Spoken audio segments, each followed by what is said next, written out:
Zee 24 तास एक पाऊल पुढे। हे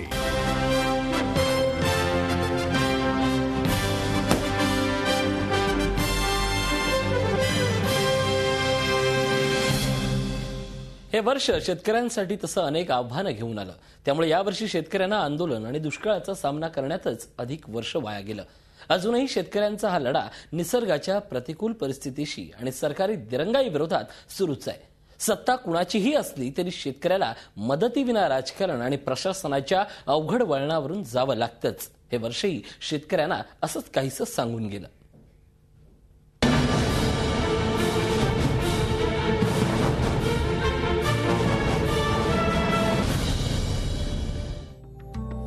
यंदा एकूण 355 तालुक्यांपैकी 46 तालुक्यात अतिवृष्टी, 209 तालुक्यात सर्वसाधारण पाऊस तर केवळ 100 तालुक्यात अपुरा पाऊस झाला। सर्वसाधारण हा पाऊस पडला असला तर यंदा शेतीची घसरगुंडी मोठ्या प्रमाणात झाली।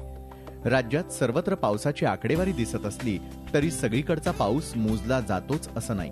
त्यामुळे ढोबळ मनानं पाऊस पाण्याचा अंदाज व्यक्त करणारी यंत्रणा किती फोल आहे आणि त्यामुळे दुष्काळाचा अंदाज कसा चुकतो याचं भयान वास्तव तुमच्या समोर उभं करण्यात झी 24 तास यशस्वी ठरलं। यावर्षी जानेवारीपासून ते जुलैपर्यंत आणि ऑगस्टपासून ते डिसेंबरपर्यंत अवघ्या राज्यानं दुष्काळाची झळ सोसली।